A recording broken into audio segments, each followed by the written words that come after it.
monde. Est-ce que vous m'entendez ici en salle et à la maison ou au bureau ou à l'endroit où vous regardez cette activité qui est un lancement de livre? On a la chance et l'honneur de recevoir un collègue qui est membre associé à la chaire Raoul Dandurand en études stratégiques et diplomatiques, qui s'appelle Romuald Siora. Je vais vous le présenter dans un instant. Il est venu nous parler de son plus récent ouvrage qu'on va présenter aussi. Mais juste avant, je vous rappelle que je suis Frédéric Gagnon.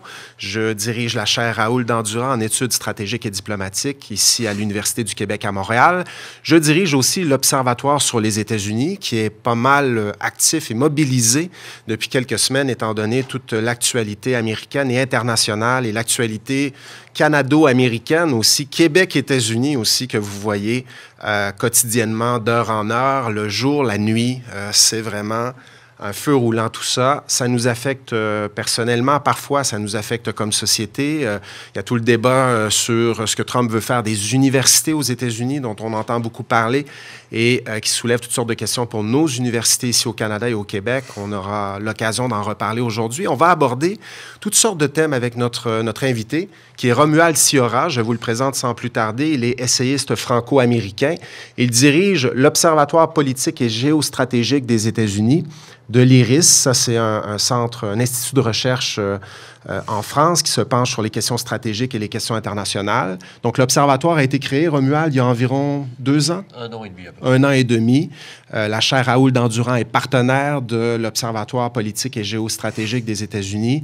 On collabore régulièrement avec Romuald, que vous avez peut-être déjà vu dans nos médias ici au Canada, au Québec, ou lors d'activités précédentes de la chaire Raoul Dandurand. Donc, il est membre associé à la chaire Raoul Dandurand de l'UQAM. Il est aussi auteur de nombreux ouvrages, articles et documentaires. Il intervient plusieurs fois par semaine dans les médias français et internationaux pour commenter l'actualité américaine surtout.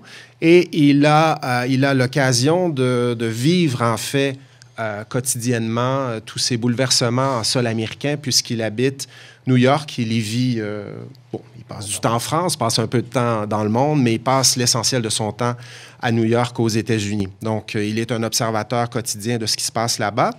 Il va nous en parler parce que l'objectif de la séance d'aujourd'hui, c'est de vous proposer une activité de lancement de son plus récent ouvrage qui s'intitule, comme vous le voyez ici à l'écran, et j'en ai un exemplaire en main si vous voulez y jeter un œil, mais c'est disponible maintenant. On peut le voir ici au Québec dans les librairies. Vous pouvez le commander en ligne aussi. Un ouvrage qui s'intitule « L'Amérique éclatée, plongée au cœur d'une nation en déliquescence ». Donc, Romuald a fait plusieurs enquêtes sur le terrain aux États-Unis pour prendre le pouls de nos voisins du Sud et essayer de voir comment les gens vivent, en fait, tous les bouleversements qu'on a vus au cours des dernières années, des derniers mois, des dernières semaines. Bien sûr, la réélection de Trump et son effet sur toutes sortes d'enjeux de société aux États-Unis, mais on y parle aussi de relations internationales et bien sûr de l'avenir de la démocratie américaine. C'est un grand thème qui soulève beaucoup de discussions, de débats dans les milieux scientifiques. On peut penser aux ouvrages de Levitsky et Ziblatt sur la mort des démocraties ou en fait aux travaux de Snyder qui comparent la société américaine à d'autres sociétés qui, dans le passé, ont glissé de la démocratie vers autre chose, de la démocratie vers un système plus autoritaire, semi-autoritaire.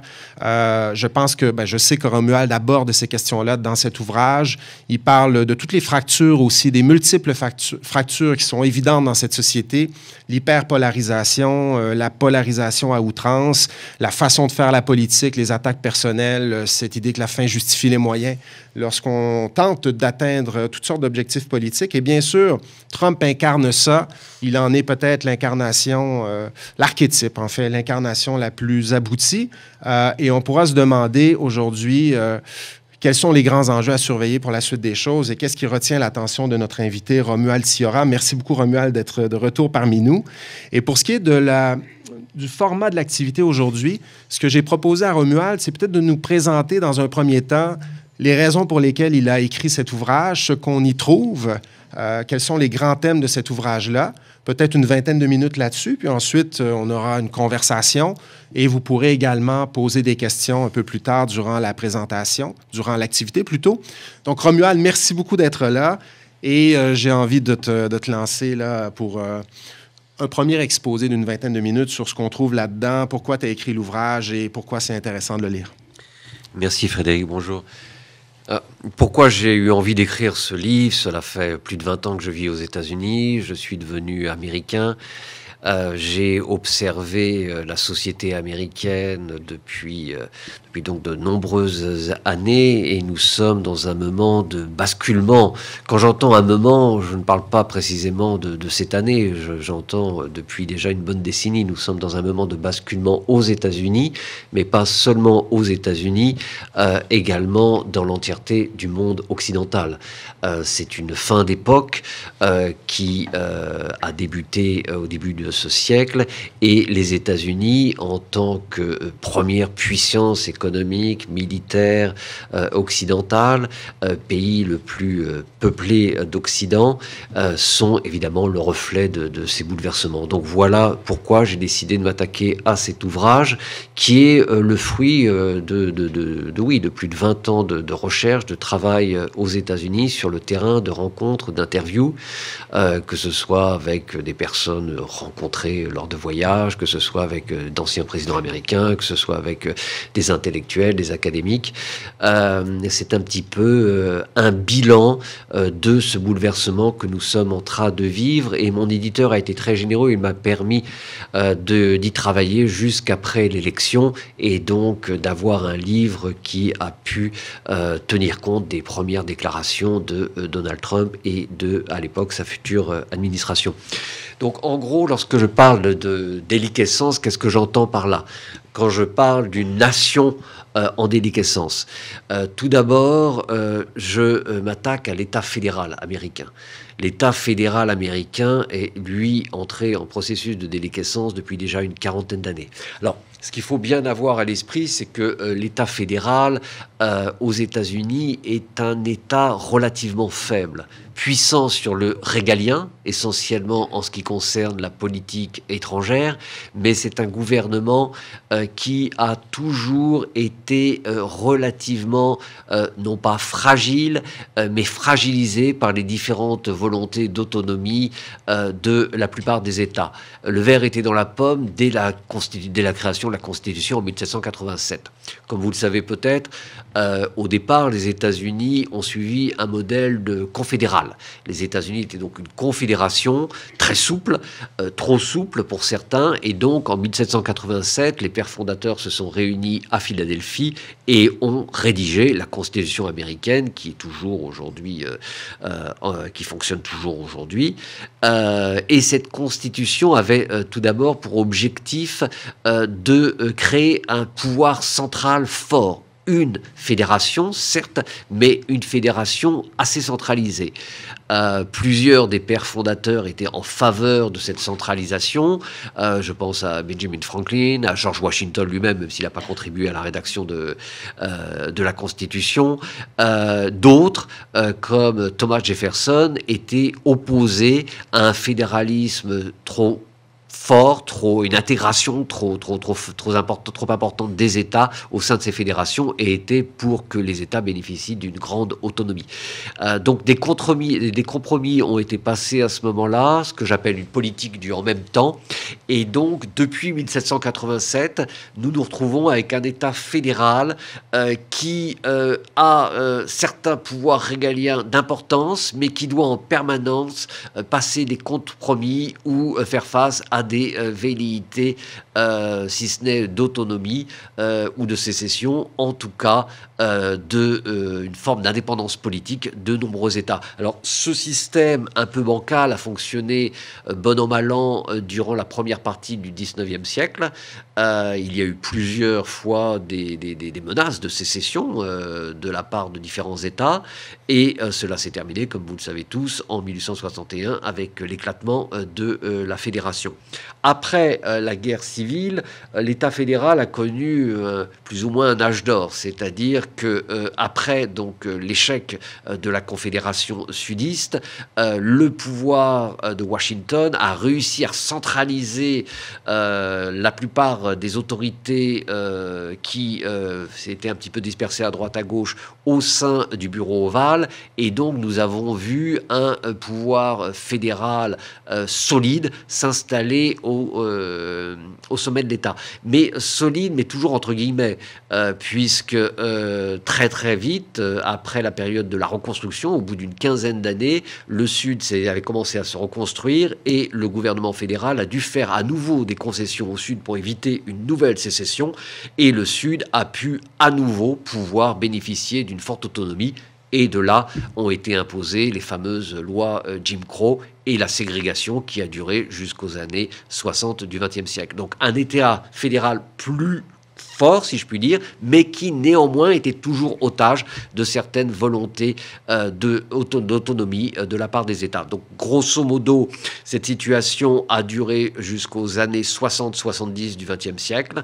Les grandes crises sociétales, financières, économiques et sociales des années 60-70, les présidences de Richard Nixon et de Gerald Ford n'ont pas aidé à poursuivre cette consolidation de l'État fédéral, bien au contraire. Et en 1980 est arrivé Ronald Reagan, qui a été le grand fossoyeur, non pas seulement des acquis du New Deal, qui avait été mis en place sous Roosevelt dans les années 1930 et qui avait fait qu'à l'époque, les États-Unis, jusqu'en 45-48, étaient considérés comme l'État occidental, le pays occidental le plus progressiste en ce qui est des droits sociaux et de l'égalité, entre guillemets, sociale de ses citoyens. Tout cela, évidemment, est tombé, a commencé à entrer véritablement en déliquescence sous Ronald Reagan. Ronald Reagan a prôné une politique beaucoup plus favorable à l'autonomie des États, et en parallèle, il a démantelé ce qu'il restait des institutions créées sous le New Deal. À partir de ce moment-là, l'État fédéral a continué à se fragiliser. Nous avons vu des présidences faibles, démocrates faibles, qui n'ont pas vraiment fait grand-chose pour inverser le processus.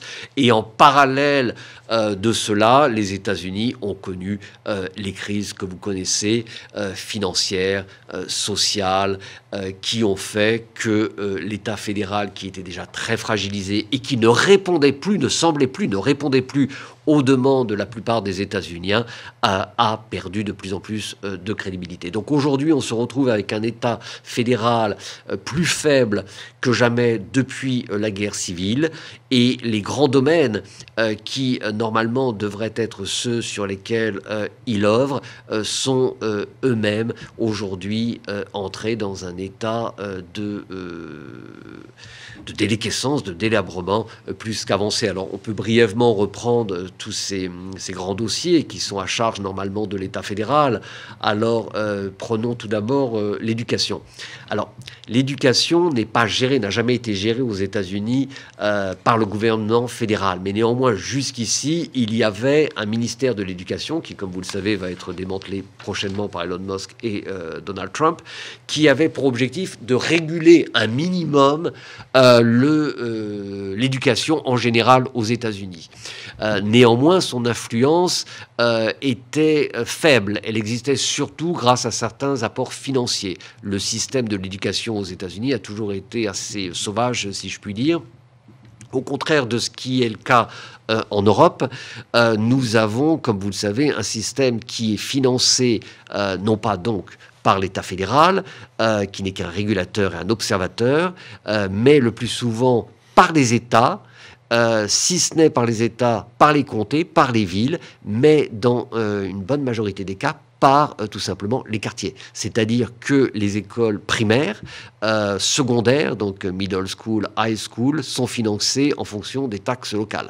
Donc si vous habitez dans un quartier défavorisé, ou très défavorisée, votre enfant se retrouvera dans une école, évidemment, avec des infrastructures qui n'auront pas été renouvelées, manque de matériel informatique et des professeurs moins bien formés, sans doute des personnes humainement très riches et de grande qualité, mais moins bien formés que ceux qui enseignent dans les écoles des quartiers favorisés, puisqu'aux États-Unis, il y a plusieurs diplômes qui permettent d'enseigner dans les écoles, dans les lycées, middle school, des formations accélérées à faible coût pour donc des personnes qui vont bénéficier d'une formation plus restreinte que d'autres et qui donc seront des professeurs payés moins que ceux qui auront eu le privilège de pouvoir se payer de plus longues études et donc d'enseigner dans les écoles des quartiers favorisés. Donc un système d'éducation qui est devenu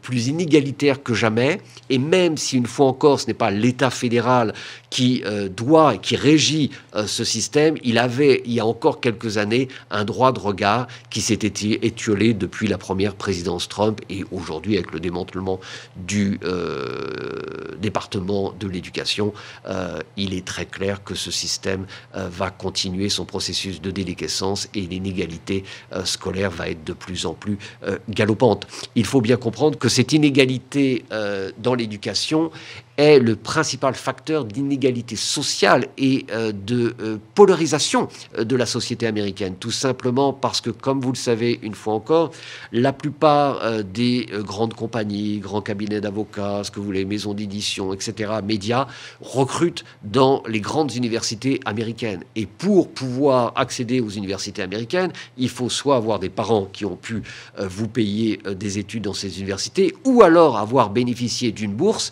et cela en raison de vos résultats scolaires. Mais pour pouvoir avoir des résultats scolaires qui vous permettent d'obtenir une bourse dans les bonnes universités américaines, encore faut-il avoir eu un enseignement digne de ce nom. Aujourd'hui, comme je l'explique dans le bouquin, plus de 40% des middle school aux États-Unis n'ont pas de cours d'histoire, faute de pouvoir engager un professeur d'histoire. Je ne sais pas si vous aimez middle school, high school. Et sur ces 40%, vous avez à peu près 20% de middle school qui n'ont pas de cours d'anglais. Donc, imaginez, donc littérature, etc., etc. Imaginez la structure mentale de gamins issus de milieux défavorisés, vivant dans des ghettos, si je puis dire, et qui reçoivent ce genre d'enseignement. Une fois encore, ce n'est pas la faute des enseignants, qui sans doute font du mieux qu'ils peuvent, mais potentiellement, quelle chance ils ont d'obtenir une bourse et de se retrouver dans une bonne université, tant est qu'ils puissent même accéder à une université locale. Donc ça, c'est pour l'éducation. En parallèle de cela, et je ne vais pas tout énumérer, mais il y a également, évidemment, les infrastructures aux États-Unis. Alors, je sais que je suis très souvent au Canada, je connais bien votre pays, j'écris un livre sur le Canada, mais je ne pourrais pas me permettre d'en parler aussi bien que vous. Néanmoins, voyager au cœur des États-Unis et passer la frontière à certains endroits, vous verrez la différence entre le Canada et les États-Unis. Les infrastructures, je vais y arriver, vous m'avez compris, dans la plupart des États sont dans un état de délabrement. Allez à Detroit, allez à Baltimore, allez à Philadelphie, dans les quartiers les plus défavorisés ou les quartiers noirs, vous verrez dans quelles conditions on laisse ces personnes vivre au quotidien. Ce sont des infrastructures qui sont en ruine, il faut bien le dire. Et d'ailleurs, j'en parle au début du livre, et c'était Zbigniew Brzezinski, qui avait été le conseiller à la sécurité nationale de Carter, et avec qui j'ai travaillé pendant plusieurs années, qui a été le premier à m'ouvrir les yeux là-dessus, et je raconte cela dans le bouquin. Et l'État fédéral, évidemment, n'a pas à charge l'entièreté des infrastructures du pays, mais néanmoins, il est celui qui devrait pousser à une dynamique qui permettrait de permettre à ces infrastructures d'être un minimum rénovées. Donc ça, c'est le second chantier. Alors, il y a l'emploi. On ne va pas non plus en parler pendant trop longtemps, mais ça me fait toujours rire quand mes collègues en France me disent « Ah oui, mais bon, tu as vu quand même les chiffres de l'emploi, que ce soit sous Trump Ier, sous Biden, etc. Mais de quel emploi parle-t-on ? On parle d'emploi que la plupart des Canadiens et qu'aucun Européen n'accepterait. Plus de 80% des emplois qui sont régulièrement créés aux États-Unis et dont on se gauze à la télévision américaine sont des emplois de 10 à 12 heures de travail par jour. Je ne plaisante pas, payés en dessous du tarif syndical, avec un jour de congé par semaine, aucun congé payé dans l'année, et évidemment aucune assurance santé. On en est là, et des emplois évidemment totalement précaires. Je ne parlerai pas non plus de la crise du logement et bien sûr du problème du système de santé aux États-Unis, qui est le pire système de santé des pays de l'OCDE. Le système de santé du Mexique fonctionne beaucoup mieux que le système états-unien. Vous avez tous entendu parler des dysfonctions de ces systèmes qui est donc le plus inégalitaire parmi les pays de l'OCDE. Le chiffre exact est 37 ou 38 millions d'Américains n'ont aucune assurance santé. Aucune assurance santé. Des millions d'Américains n'ont pas vu un dentiste depuis leur enfance. Alors, on nous parle souvent de l'Obamacare. L'Obamacare, c'est très bien, mais qu'est-ce que c'est que l'Obamacare? L'Obamacare, ça a juste permis que si vous avez des antécédents médicaux, tout assureur est obligé de vous assurer, ce qui n'était pas le cas avant. Alors c'est un progrès, hein, c'est certain un progrès, mais encore faut-il pouvoir se payer une assurance. Alors dans certains États, les grands États démocrates, le New York, Californie, vous avez encore Medicaid qui a pour objectif de financer la santé, les soins de santé pour les personnes les plus nécessiteuses. Et via Medicaid, certains États donc démocrates pouvaient offrir des assurances à la plupart des personnes qui étaient en besoin au sein de leurs États. Les choses aujourd'hui vont changer. 20 millions de personnes sont en train de perdre leur assurance maladie, 20 millions de plus. Je ne sais pas si vous imaginez. Et même des personnes de la classe moyenne que l'on pourrait juger privilégiées, comme nous, comme moi-même, en sont victimes. Un exemple personnel, j'ai un problème de santé lié à mon côlon. Rien de très grave, mais l'objectif est d'éviter le cancer.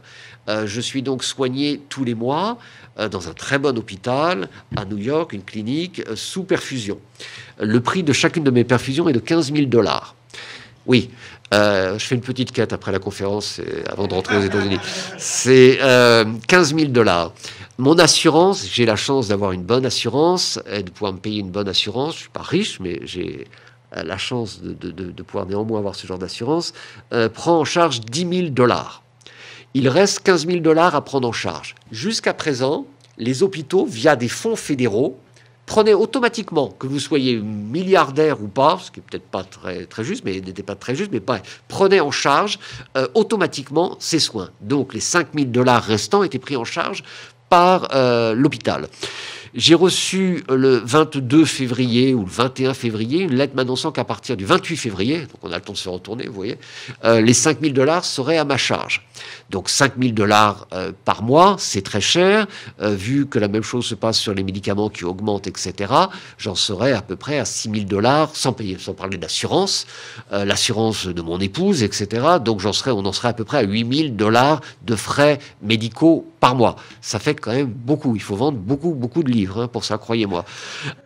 J'ai donc dû reprendre une autre assurance qui me coûte 400 $ environ, et cette assurance me permet de payer les fameux 5 000 $. Donc je suis tout simplement pour l'instant de 400 $ de plus avec l'assurance, et j'ai quand même 1 000 $. J'ai 1 000 $ donc à payer de plus qu'auparavant, et grâce à cette assurance à 400 $, 4 000 $ environ, enfin 3 600 $ sont pris en charge. Bref, tout ça pour dire qu'aujourd'hui, même la classe moyenne, dite privilégiée, est touchée. J'ai la chance de pouvoir payer ces 1 400 $ supplémentaires par mois, mais croyez-moi, un très grand nombre de mes compatriotes n'ont pas les moyens. Bref, voilà, on pourrait continuer pendant des heures à parler de la déliquescence de tous ces départements, chantiers, domaines qui sont à charge de l'État fédéral. C'est ce qui explique donc cette déliquescence aujourd'hui de cet État, et surtout le manque de crédit, la perte de crédit, tant est qu'il y en restait encore, de l'État fédéral auprès de la population, qui donc se retourne automatiquement vers les autorités locales, incarnées la plupart du temps par leurs gouverneurs, et donc cela crée une polarisation encore plus grande, interétatique de plus en plus forte au sein de la population américaine. Et donc ça nous amène, pour conclure, à la seconde partie de cette déliquescence de la nation américaine qui touche la société états-unienne dans son ensemble. Donc une société qui n'a plus confiance en son État fédéral, qui se retourne vers le local et qui donc est de plus en plus polarisée entre elles, due à cette inefficience du gouvernement fédéral. Et cela s'ajoute évidemment la polarisation culturelle, qui est peut-être encore plus importante que la polarisation politique. Comme vous le savez, aux États-Unis a débuté depuis un mois une contre-révolution culturelle entre guillemets, les progressistes et les non-progressistes qui étaient déjà en cours depuis un bon moment. Enfin, cette guerre civile culturelle, n'ayons pas peur du mot, c'est une guerre civile culturelle qui se mène aux États-Unis depuis quelques années et qui s'accentue et qui va s'accentuer. Et celle-ci, donc, en plus s'ajoutant à ce dont on vient de parler, accentue à la polarisation de la société américaine qui est en plus de cela, très conduite par un individualisme forcené, comme vous le savez, qui est inhérent à l'identité américaine. Donc bref, tout cela aujourd'hui nous amène au constat d'un pays en déliquescence, que ce soit au niveau de son État fédéral, au niveau de sa société, et évidemment les politiques en cours de l'administration Trump n'en vont rien arranger. Cette administration a on en parlera peut-être après, sur l'international, un projet qui pourrait se résumer en une seule phrase très simple, c'est-à-dire mettre à bas ce qui demeure du système multilatéral instauré en 1945. L'objectif de cette administration est de créer un nouvel ordre international basé sur le bilatéralisme, un ordre où la loi du plus fort fera loi, et un ordre qui commence à ressembler plus à celui que nous avons connu au XIXe siècle, c'est-à-dire un ordre bilatéral où les alliances sont de circonstance, comme on a pu le voir il y a une dizaine de jours au Conseil de sécurité des Nations Unies, lorsque les États-Unis ont pour la première fois de leur histoire voté aux côtés de la Russie, de l'Iran, de la Corée du Nord contre les Britanniques et les Français. Pour l'intérieur, il y a deux chantiers principaux, deux projets. Restructurer l'État fédéral, et là Trump a je suis d'accord avec son diagnostic, je viens de m'expliquer là-dessus, l'État fédéral est en déliquescence. Par contre, je ne suis évidemment pas d'accord avec les remèdes qui sont préconisés par lui et Elon Musk, mais c'est l'un des gros chantiers. Et le second chantier est donc de mener cette contre-révolution culturelle. L'architecte de cette contre-révolution n'est pas Elon Musk, mais Suzy Wiles, la secrétaire générale de la Maison-Blanche, qui a été avec Ron DeSantis, le fameux gouverneur de Floride, à l'origine, dont elle était le bras droit, à l'origine de cette contre-révolution culturelle en Floride, qui s'est étendue au sud. Et comme vous le savez, en Floride, aujourd'hui, la théorie critique de la race, la théorie du genre sont interdites dans les universités, pas uniquement privées. La propagande homosexuelle LGBT, alors qu'est-ce que la propagande LGBT, c'est une formule qu'on retrouve en Russie, mais est aujourd'hui interdite en Floride et dans plusieurs États de la Bible Belt. Alors qu'est-ce que de la propagande LGBT? Est-ce que si je suis marié avec un homme et si je l'embrasse dans un café où lui tient la main, ou si je suis lesbienne et que j'embrasse mon épouse, est-ce de la propagande LGBT? Je n'en ai aucune idée, mais on en est là. Et évidemment, cette politique, cette contre-révolution culturelle est en train d'être mise en place aujourd'hui au niveau national. Malheureusement, nous sommes dans un pays ultra-capitaliste. Le Canada est un pays capitaliste, la France était aussi un pays capitaliste, mais le capitalisme y est régulé. Aux États-Unis, on parle d'un ultra-capitalisme débridé. Aujourd'hui, toutes les grandes compagnies américaines qui, il y a encore quelques années, passaient leur temps à faire des conférences pour vanter l'inclusivité, aujourd'hui font conférence après conférence pour vanter les bienfaits de la non-inclusivité, ce poison qui pollue la société américaine. On a vu donc la plupart des grandes marques de McDonald's, etc., a décidé de stopper tous leurs programmes d'inclusivité. On a vu le président insulter les transgenres. Rappelez-vous, il y a eu 2 crashs aux États-Unis le mois dernier. Un avion qui s'est écrasé sur le Potomac. Trump l'a dit, mais peut-être que les personnes dans la tour de contrôle étaient des transgenres.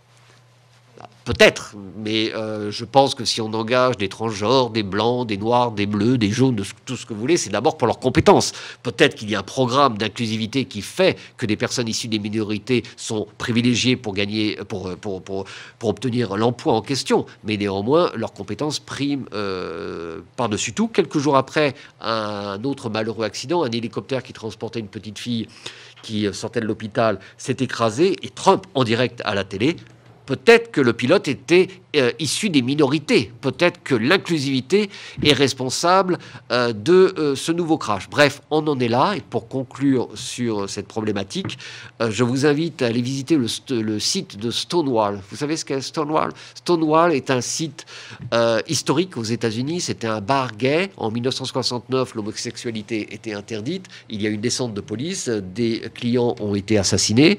C'est donc devenu un lieu commémorial pour la communauté LGBT.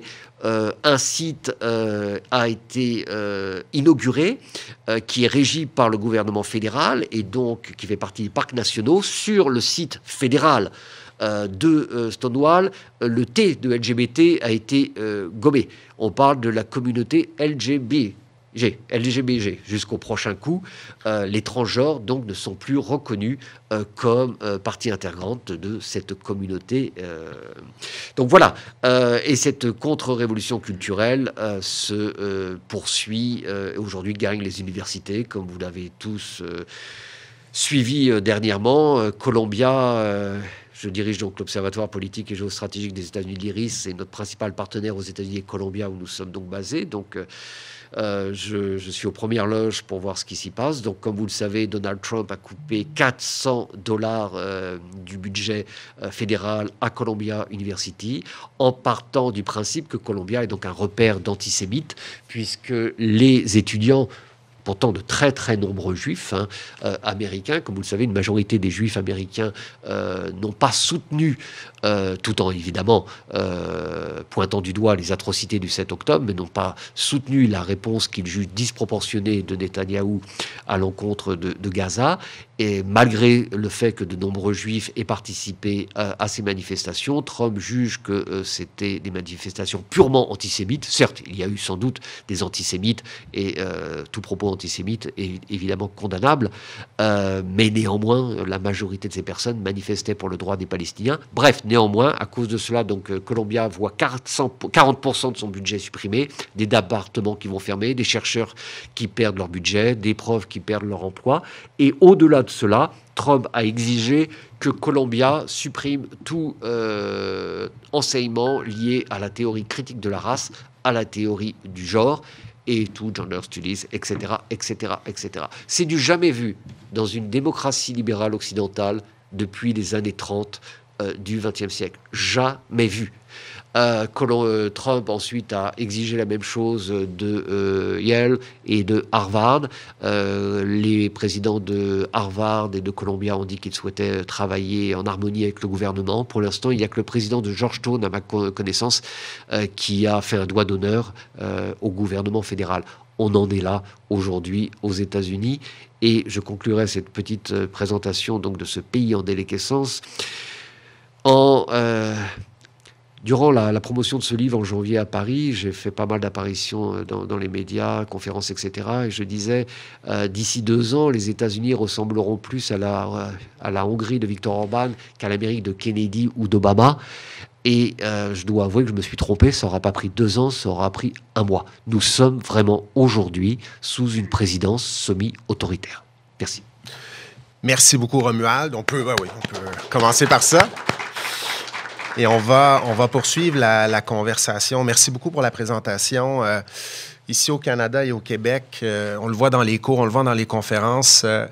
Les gens sont toujours parfois étonnés de voir que Trump a été réélu en 2024 de façon encore plus claire qu'en 2016, étant donné ce qu'il incarne, ce qu'il propose et tout ça. Mais je trouve que la présentation permet de mettre le doigt sur certains éléments qui peuvent permettre de comprendre, en tout cas, cette réélection de Trump. On peut faire de la micro-analyse électorale puis dire, bon, il a gagné tant de votes dans tel état clé de l'élection et tout ça. Mais tu mets le doigt dans cette présentation sur ce qui me semble être deux piliers de la culture politique américaine extrêmement importants pour comprendre le phénomène Trump et sa popularité dans cette société-là. Le premier pilier, c'est la croyance au rêve américain. Je pense qu'on la sous-estime souvent à l'international, cette espèce de croyance. Puis évidemment, c'est un mythe, le rêve américain, cette idée que la société va toujours progresser, que la vie des gens va toujours s'améliorer, que le bonheur sera toujours davantage atteint par les générations qui nous suivent. Le bonheur étant souvent défini en termes matériels là, dans la société américaine, mais on a, aux États-Unis, depuis quelques décennies, perdu confiance en cette idée que le rêve américain est possible. Ça, c'est documenté dans plein de sondages d'opinion, dans plein de publications scientifiques là-dessus. Et quand tu parles de la déliquescence des infrastructures, des enjeux sur l'emploi, l'accès aux soins de santé, tu as donné ton exemple personnel, des histoires comme celle-là, de la frustration à l'égard de ce que l'État fédéral, je vais y venir, mais de ce que l'État fédéral ne permet plus de vivre ce rêve américain, d'y accéder, d'y aspirer. Ça, moi, dans mes enquêtes terrain, j'ai vu que c'était quand même assez fort. Ça revenait souvent dans les discussions qu'on avait avec les gens et qui disaient, ben, on a l'impression que nos enfants vivront une moins bonne vie que nous, qui vivons déjà une moins bonne vie que celle de nos parents. Puis ça nous inquiète, ça engendre beaucoup de colère. Puis on n'aime pas nécessairement le personnage Trump, on le trouve parfois grossier, on n'aime pas toujours ce qu'il dit, on n'aime pas toujours sa façon de faire la politique. Mais après avoir tenté notre chance avec des Obama, avec des Bush, avec des Clinton, qui nous ont promis discours très optimistes à l'appui que le rêve américain serait toujours au rendez-vous, bien, d'entendre un Trump, alors qu'on ne le vit pas, le rêve américain, très clairement, je pense que c'est expliqué dans le livre, plein d'exemples à l'appui pour appuyer ça. Mais quand Trump arrive à son discours d'inauguration en 2017 et dit ce qu'il dit encore aujourd'hui, le rêve américain est mort, c'est surprenant, c'est tranchant, c'est une rupture avec ce que les présidents disent habituellement.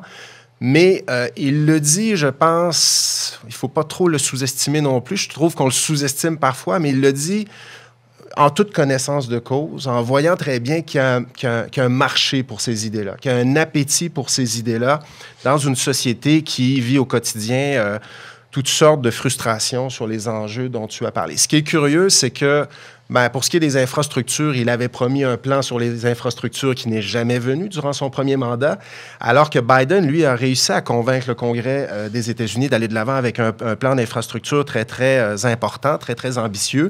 Mais à l'approche de 2024, c'était comme si les électeurs et électrices ne voyaient pas encore assez les effets de ce programme sur la réfection des infrastructures et la relance de cette société. Donc, la croyance au rêve américain, je pense que c'est un pilier de la culture politique américaine qui est important pour comprendre pourquoi Trump reste aussi populaire et pourquoi on est prêt à accepter peut-être une érosion de la démocratie si ça peut permettre d'aller un petit peu plus rapidement dans cette société-là sur plusieurs des enjeux dont tu as parlé. Quand on n'a pas les moyens de se payer les médicaments dont on a besoin pour se soigner, on peut peut-être avoir envie personnellement de dire, bien, la démocratie attendra. C'est important, la démocratie, ça peut être une priorité personnelle, mais si je ne sais pas si je peux me soigner le mois prochain, si je ne sais pas si je peux trouver un bon emploi dans 2 ans, d'ici 2 ans, alors que je n'en ai pas depuis 10 ans, ben, peut-être que la démocratie peut attendre. Peut-être que la façon Trump de faire la politique peut me déranger, peut m'inquiéter à court terme, mais si ça donne des effets plus bénéfiques à moyen et long terme pour ce qui est du rêve américain, peut-être que je suis prêt personnellement à accepter ce genre de choses. Mais bon, je pense qu'on aborde beaucoup ces thèmes-là dans l'ouvrage, puis moi, je suis assez d'accord pour dire que c'est quand même un élément important pour comprendre pourquoi Trump peut se permettre beaucoup de choses qu'il entreprend en ce moment. Et le deuxième pilier de la culture politique américaine, tu l'as mentionné, c'est cette espèce d'allergie bien américaine. Il ne faut pas exagérer ça non plus, il ne faut pas trop uniformiser, voir la culture politique américaine comme étant trop uniforme non plus. Il y a des courants de pensée aux États-Unis sur ce que devrait faire l'État fédéral, mais il y a quand même beaucoup d'auteurs, d'autrices qui ont rappelé des origines de la République, de la Convention de Philadelphie à aujourd'hui, cette espèce d'allergie assez prononcée ou plus prononcée aux États-Unis que dans d'autres sociétés comparables au rôle de l'État et au rôle de l'État fédéral surtout. Ça revient dans le débat sur les armes à feu, ça revient dans toutes sortes de débats. Mais là, vous voyez Elon Musk dire qu'il va faire le ménage dans la bureaucratie fédérale, dire qu'on va faire des économies en coupant toutes sortes de programmes et tout ça. Et si on regarde les sondages d'opinion, on voit que ce que Musk fait n'est pas archi-populaire en sol américain en ce moment, puis on verra si les gens vont suivre Trump et Musk longtemps sur ce projet-là, mais l'appétit pour ce genre de projet, faire le ménage, couper, sabrer dans les dépenses, réduire l'aide étrangère, tout ça, c'est quand même un projet qui a plus d'appui, qui trouve plus d'appui, je dirais, aux États-Unis qu'il en trouverait en France, au Canada. Puis je pense que c'est notamment dû à la culture politique américaine, qui est bien différente sur ces questions-là que la nôtre, que celle en France, que celle dans d'autres démocraties semblables. Et si vous allez sur le site du DOGE, là, le fameux Department of Government Efficiency, vous voyez, au fond, Musk dresse la liste de là où on a coupé, hein, des économies qu'on est en train de faire, des programmes inutiles qu'on est en train de faire disparaître. Et au fond, oui, ça a des effets concrets sur la vie de fonctionnaires qui perdent leur emploi, d'universitaires qui vont perdre leur financement de recherche.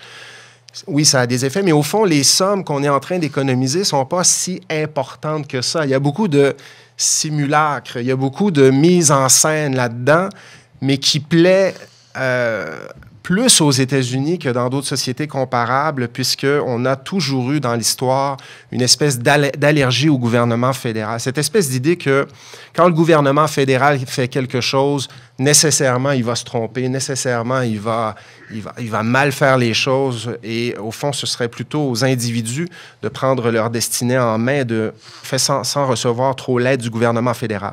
Ce qui est paradoxal parce qu'il y a de grands programmes fédéraux que des partisans de Trump ne voudraient pas voir disparaître, les programmes en matière de santé, Medicare, Medicaid notamment. Il y a tous ces paradoxes au fond parce que, je le disais tantôt, Biden a réussi à garantir l'adoption d'un projet sur les infrastructures. Il y a eu aussi des projets d'investissement dans l'emploi, dans les emplois, dans des secteurs, par contre, que les partisans de Trump n'aiment pas beaucoup, les énergies renouvelables. Bon, il y a toute l'affaire des semi-conducteurs. Ça, Trump n'en parle pas beaucoup, mais le fameux Chips and Science Act de Biden va être créateur d'emplois dans les années à venir. Je peux très bien imaginer Trump se vanter qu'il y a eu création d'emplois dans ces secteurs-là, sans trop rappeler qu'au fond, ce sont surtout les programmes de Biden qui ont permis de redresser un petit peu le navire sur cette question-là. Et je vais terminer là-dessus. Je te poserai une question pour clore ce premier segment de mon intervention, mais je pense qu'on n'a pas le choix non plus, et tu le dis très bien, de ramener dans l'analyse tous ces phénomènes, en fait, l'importance de ces phénomènes des guerres culturelles aux États-Unis et de l'hyperpolarisation qui vient avec ça. Et j'ai aimé que tu dises d'entrée de jeu que tout n'apparaît pas avec Trump, tu sais, qu'il y a des choses qui apparaissent bien avant Trump, mais ce phénomène et cette importance des guerres culturelles, oui, ben justement, on en parle à peu près depuis le milieu des années 90, mais ça remonte même avant ça, pour ce qui est du débat sur l'avortement notamment. Mais c'est cette idée de dire que sur à peu près tous les enjeux politiques, au fond, on n'est plus dans le débat d'idées, on est plutôt dans le débat identitaire. On est dans le débat, on n'est même pas dans le débat, en fait, on est dans une société où il y a deux camps, et où, au fond, la discussion n'est même plus possible, et où on est prêt à appuyer son chef, presque peu importe ce qu'il fait, à la condition que cela permette de faire disparaître des éléments, des idées, des organisations, des programmes qui s'apparentent à ce que promeut le camp adverse. Bon, tu l'as dit, ce que Trump propose sur les universités, ce que Trump propose sur les questions de genre, tout ça fait partie de ces fameux enjeux dont nous parlait James Davison Hunter, notamment un des premiers sociologues qui a parlé des guerres culturelles durant les années 90. Et il était quand même visionnaire parce qu'il disait, au fond, à l'avenir, ce qui va importer de plus en plus pour les gens, ce sont ces enjeux-là très identitaires sur l'avortement, les questions de genre, la question des armes à feu, on en parle moins en ce moment. Mais Trump n'a pas d'idéologie très arrêtée souvent sur ces questions-là, si on regarde son parcours. Mais il tire profit de cette hyperpolarisation pour toujours alimenter des discussions, des conversations là-dessus, ramener l'attention sur ces questions-là, notamment les questions de genre. Tu as écrit un livre sur le wokisme, tu l'as abordé dans cet autre ouvrage-là. Mais au fond, ce que Musk fait et ce que Trump fait, pour ce qui est de la bureaucratie, c'est souvent de dire qu'on coupe, mais dans des programmes qui s'apparentent en plus à ce que propose l'ennemi, tel qu'il est défini dans le cadre des guerres culturelles, tel que les définissent, au fond, les acteurs conservateurs au sein de la société. Donc, Je pense qu'il y a ces trois éléments-là qui sont très importants dans ce que tu as évoqué. Et j'ai envie de te demander ceci pour relancer la discussion. Tu as parlé des universitaires. On est en train de sabrer dans toutes sortes de programmes. Donc, en fait, ma question, c'est de savoir, selon toi, d'où peut provenir la résistance à ce que Trump est en train d'essayer de mettre en œuvre? Parce qu'on le voit, là, je disais dans une conférence précédente que on a presque envie de dire que c'est le titre de la chanson de Simon & Garfunkel, The Sounds of Silence, qui décrit un peu l'état d'esprit peut-être en sol américain en ce moment. Si on regarde au Congrès des États-Unis, c'est presque silence radio sur ce que Trump propose de faire. Trump est en train d'orienter la manière dont on dépense l'argent des contribuables américains, alors qu'habituellement, c'est le pouvoir du Congrès d'adopter les budgets et de déterminer en grande partie comment on devrait dépenser l'argent des contribuables. Mais là, c'est comme si le Congrès abdiquait, laissait Trump et Musk décider un petit peu ce qu'on ferait de ces budgets, des agences gouvernementales, des départements gouvernementaux, alors qu'habituellement, c'est le Congrès qui crée les départements, qui a toutes sortes de pouvoirs sur ces questions-là. Donc, le Congrès offre très peu de résistance. Les médias offrent-ils une grande résistance en ce moment à ce que Trump propose? Je pense qu'ils essaient de le faire avec un succès assez limité. Les universitaires, tu le disais tout à l'heure, il y a des universitaires qui acceptent, au fond, leur sort. D'où peut provenir cette résistance pour la suite des choses, selon toi? Et à quel moment la verra-t-on apparaître? Moi, je suis très, très curieux de t'entendre là-dessus. Alors, avant de répondre directement à ta question, je vais revenir brièvement sur deux points dont tu as soulevé. Tu m'arrêtes si je suis trop long. Sur les programmes qui ont été mis en chantier par Joe Biden, oui, effectivement, que ce soit pour les infrastructures, j'ai un problème avec ce mot aujourd'hui, les infrastructures, l'emploi, Biden a effectivement mis en chantier quelques projets relativement ambitieux, mais vu l'état dans lequel se trouvent les États-Unis, cela demeure timide. Et c'est ce que l'on reproche aux démocrates depuis des décennies. C'est d'avoir, comme dans beaucoup de démocraties libérales d'ailleurs, en ce qui concerne la gauche et les progressistes, d'avoir, et Dieu sait que le sociétal est important, croyez-moi, comme tu dis, j'ai écrit un livre en faveur des grandes théories woke, et je me suis fait assez attaquer là-dessus, mais néanmoins, les progressistes dans nos démocraties ont eu tendance, peut-être aussi par manque de courage, à trop privilégier le social au détriment du social. Et donc, les chantiers qui ont été lancés par Biden sont évidemment de bonnes choses, mais cela reste des réponses timides. À chaque fois, c'est « Ah, mais on ne peut pas révolutionner les États-Unis ». Bah, c'est faux, Trump le prouve. Aujourd'hui, nous assistons à une révolution, et donc lorsqu'il y a une volonté politique forte de changer les choses, dans un sens comme dans l'autre, on peut le faire. Donc oui, effectivement, tu as eu raison. Il y a eu des choses qui ont été lancées, mais ça demeure quand même une réponse timide vu l'état du pays. Ensuite, tu as tout à fait raison. Trump, rien n'a débuté avec Trump, évidemment. Si on veut avoir une image très large, en quelques mots, nous sommes dans une fin de cycle, un cycle qui a débuté à la Renaissance.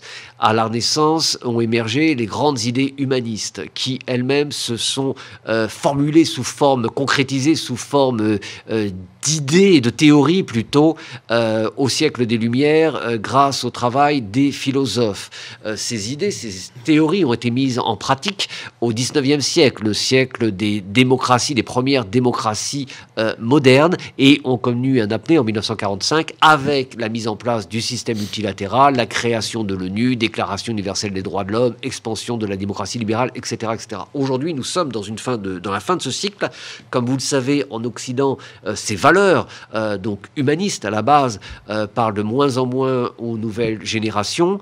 L'idée même de démocratie n'est plus si populaire dans un pays comme la France, encore moins aux États-Unis, et je ne parle pas du reste du monde où des modèles alternatifs comme ceux proposés par la Chine et les États-Unis séduisent de plus en plus. Donc bref, ça c'est pour la big picture. Pour ce qui est de la montée de l'ultraconservatisme américain auquel nous assistons aujourd'hui, celle-ci que nous voyons aujourd'hui, c'est s'étend de façon galopante. Cela a débuté effectivement dans les années 90. La parole s'y libérait essentiellement via Ned Gingrich, qui était le speaker à la Chambre, qui était la personne qui a tout fait pour faire tomber Bill Clinton à l'époque du scandale Monica Lewinsky. Cette parole a retenti pour la première fois fortement sur la scène politique américaine. Évidemment, elle a continué à se développer dans les années 2000 avec George Bush fils. Elle a connu un succès fracassant et s'est incarnée avec le Tea Party à l'époque d'Obama en opposition à Barack Obama et à ce qu'il représentait.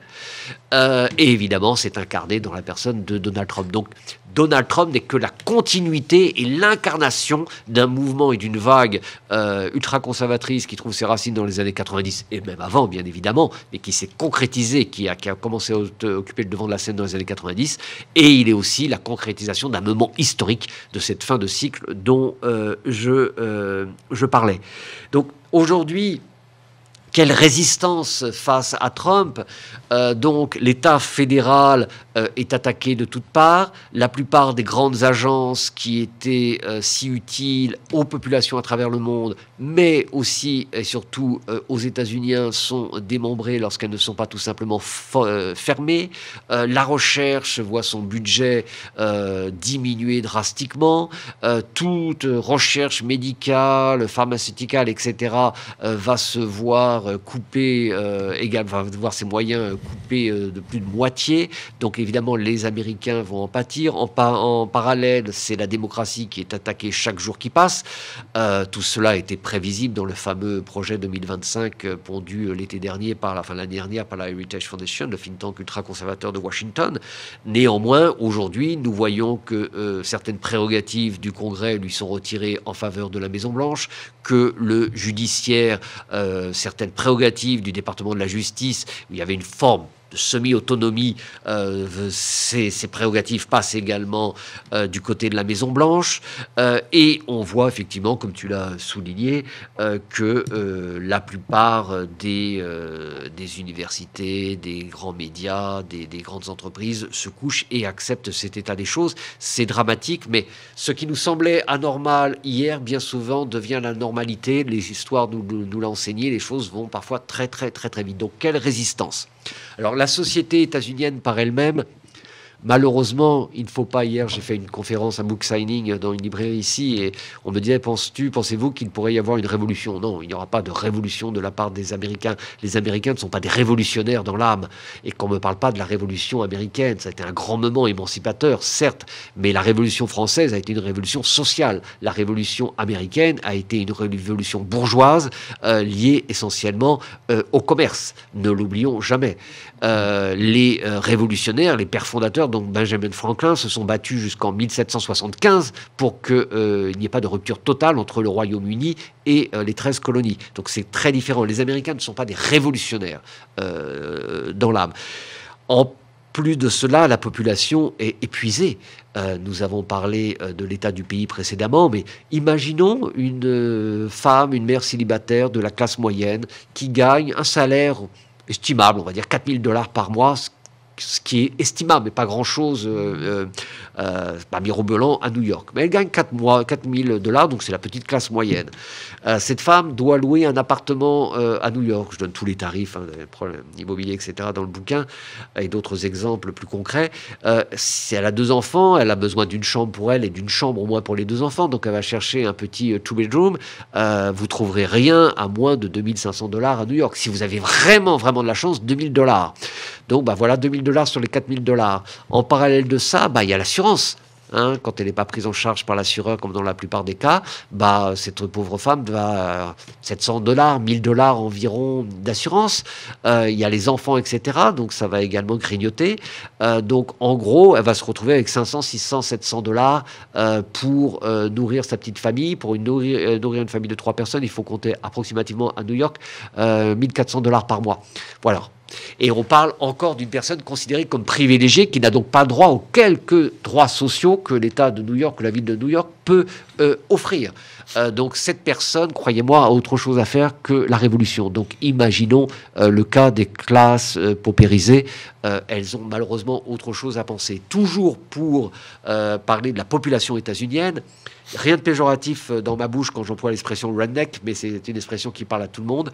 Ce qu'on appelle la population redneck, qui représente des millions d'Américains, plus que des millions, près de 80 millions d'Américains, est donc une population peu éduquée, pauvre, paupérisée, mais qui a grandi dans l'habitude.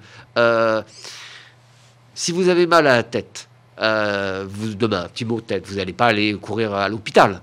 Si vous avez mal au dos, si tu as mal au dos demain, tu ne vas pas prévenir le SAMU et demander à une ambulance de venir te chercher. Parce qu'on s'est habitué à ce genre de petites choses. Eh bien, ces populations sont habituées depuis leur plus tendre enfance à entendre leurs parents, leurs grands-parents, lorsqu'ils ont un problème de santé grave, se dire « Ah, j'ai pas les moyens de payer le docteur, c'est pas grave, ça va passer ».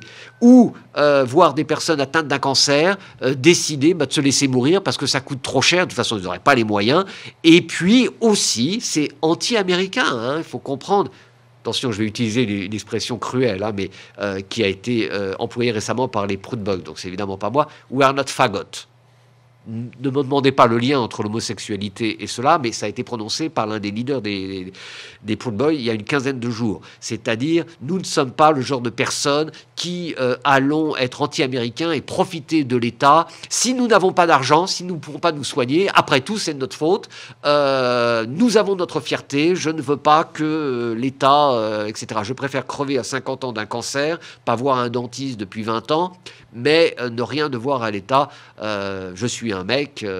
Ce qui est très, très, très lié à la vision de la masculinité, en fait, que propage Donald Trump quotidiennement. Bien évidemment, et qui n'a pas attendu Trump, c'est tout à fait juste. Et donc, bref, cette population redneck est représentative d'une grande partie de la population américaine dans son ensemble. C'est anti-américain d'attendre de l'État, et donc on doit se débrouiller par soi-même. Et donc, comme nous, on est habitué à pas courir chez le docteur dès qu'on a un petit mal de tête, eh bien, eux, même lorsqu'ils connaissent des maladies sérieuses, voire des cancers, ne vont pas courir à l'hôpital, ou même s'ils ont droit à quelques aides, ne vont pas les réclamer. Donc cette population, l'autre population est épuisée, l'autre partie de la population est épuisée, et cette partie de la population soutient cette politique et trouve que c'est tout à fait normal qu'il y ait 12 milliardaires au gouvernement et que eux soient dans cette situation. C'est ainsi, ils ne veulent rien devoir à personne. Et si vous n'êtes pas d'accord avec eux, ben, ils vont prendre le fusil et vous chasser de chez eux si vous venez essayer de leur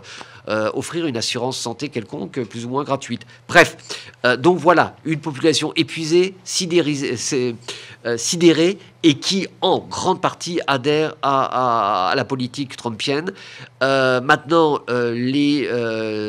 les clercs, les élites, entre guillemets, donc les intellectuels, les universitaires, les journalistes, etc. Nous ne sommes pas dans un pays comme la France où il y a des intellectuels publics très connus, très populaires. Il y avait bien Noam Chomsky, malheureusement il est en train de mourir ces jours-ci, enfin actuellement, mais il représentait qu'une fraction de la population américaine, la gauche dite radicale. Vous n'avez jamais eu de Voltaire aux États-Unis, vous n'avez pas... Je connais personnellement, c'est quelqu'un que j'apprécie humainement, mais c'est pas, selon moi, un grand intellectuel. Mais prenons l'exemple de Bernard-Henri Lévy, qui est très connu en France. Ben, vous n'avez pas de Bernard-Henri Lévy aux États-Unis qui pourrait aller parler à la télévision, essayer de réveiller la population. Cela n'existe pas. Et donc, malheureusement, il y a évidemment quelques tribunes, il y a évidemment des débats, comme ici, des intellectuels, des livres, etc. Mais il n'y a pas, dans ce pays, qui est aussi un pays conduit par une individualité chronique, de collectifs de ces intellectuels, de ces médias qui s'unissent autour d'un projet, de quelque chose pour essayer de faire réagir la société. Cela, malheureusement, n'existe pas. Les universités se couchent. On est dans un pays où l'argent est roi et où, effectivement, bah, écoutez, perdre $400 de budget... c'est malheureux, mais bon, ça conduit certaines universités à faire des concessions à un pouvoir semi-autoritaire de plus en plus exigeant. Et quant au Parti démocrate, une fois encore, je connais un petit peu la politique canadienne, c'est quand même les partis canadiens sont différents des partis américains, se rapprochent plus des partis français. Mais je vais prendre l'exemple des partis français. Quand vous avez un parti, le Parti socialiste, peu importe, le Rassemblement national, ce sont des partis construits autour d'une idéologie, d'une structure forte. En principe, les leaders, comme ici, le nouveau patron des libéraux devient Premier ministre, etc. Les leaders de ces partis ont vocation à se présenter lors d'élections majeures, etc. Aux États-Unis, c'est très différent. Vous avez tout un chapitre là-dessus. Vous avez deux grands partis qui ont fait une OPA sur la politique américaine. Il est impossible quasiment de créer, d'avoir un parti tiers sérieux. Celui-ci n'arrivera pas à réunir des fonds suffisants, et même ceux qui ont un petit peu pignon sur rue. Je prends l'exemple du Green Party. Ce qui m'a choqué, quand je suis allé voter à la présidence, j'ai voté démocrate. Mais j'ai regardé la case pour Jill Stein, la candidate du parti vert, qui avait pu obtenir de se présenter dans l'État de New York. Les démocrates et les républicains s'arrangent toujours pour que les partis tierces, lorsque ça peut leur faire de l'ombre, ne puissent pas se présenter. Néanmoins, Jill Stein était candidate dans mon État. C'est une candidate sérieuse. Il n'y avait pas son nom, il n'y avait pas sa case. Je suis allé demander, mais écoutez, madame, je voudrais voter pour Jill Stein. Comment je fais? Ah, mais écoutez, monsieur, c'est pas grave, vous avez le droit. Simplement, effectivement, il n'y a pas son nom, mais vous pouvez l'ajouter à la main. Waouh! Voilà, c'est la démocratie américaine. Donc ces grands partis ont fait une OPA sur le paysage politique et ne sont pas donc des partis qui sont construits autour d'une colonne vertébrale politique. Ce sont plutôt des ensembles qui se réveillent essentiellement au moment des campagnes électorales pour récolter des fonds, auxquels se regroupent plusieurs mouvances, parfois opposées, en tout cas différentes, qui font que, par exemple, au sein du Parti démocrate, vous avez une gauche dite radicale. Je vais faire encore des exemples pour ceux qui connaissent avec la politique française, c'est plus facile qu'avec la politique canadienne. Une gauche, Bernie Sanders, Alexandria Ocasio-Cortez, qui en France pourrait être comparée à Jean-Luc Mélenchon et la France insoumise. Et à l'autre extrême, vous avez des gens comme Joe Biden et Kamala Harris, qui sont plus proches de l'actuel Premier ministre français, François Bayrou, ou de l'ancien ministre Michel Barnier, centre-droit ou centre, ce qui est tout à fait estimable. Mais ce sont des visions politiques très différentes. Ces gens se regroupent au sein du même parti parce qu'ils n'ont pas le choix. Économiquement, ils ne pourraient pas exister en dehors du Parti démocrate. Bref, donc toutes ces personnes sont en train de mener aujourd'hui une petite guéguerre pour leur propre chapelle. On pense à 2028. Alors, on est en train de parler d'un ticket Alexandria Ocasio-Cortez avec Gavin Newsom, le gouverneur centre-droit de Californie, ce qui pourrait être une bonne chose. Mais la droite du Parti démocrate, incarnée par Nancy Pelosi, s'y oppose. Enfin bref, toutes ces personnes n'ont absolument pas pris conscience des enjeux civilisationnels du moment et se font une petite guéguerre interne. Et une fois encore, la médiocrité règne et il ne faut donc rien attendre du Parti démocrate dans un proche avenir. Donc peut-être qu'ils gagneront les élections de mi-terme, il y a des chances, mais ça ne changera rien au processus qui est enclenché aux États-Unis. Et même s'ils gagnent la présidence, ce que j'espère en 2028, je crains que cela ne soit qu'une autre parenthèse, comme l'ont été les présidences d'Obama et de Biden. On verra les prochains chapitres ensemble. On regarde ça évidemment au quotidien. En attendant, il y a des chapitres dans cet ouvrage-là qui s'intitule « L'Amérique éclatée, plongée au cœur d'une nation en déliquescence ». Merci Romuald Siora d'avoir participé à cette activité. Merci à vous d'avoir été là, d'avoir participé à cette table ronde. Restez à l'affût de nos prochains événements en consultant notre site Internet au www.endurant.uqam.ca. Et je remercie nos amis à la technique ainsi que le personnel et les coordonnateurs et les chercheurs de la chaire Raoul Dandurand qui ont rendu cette activité possible. Merci.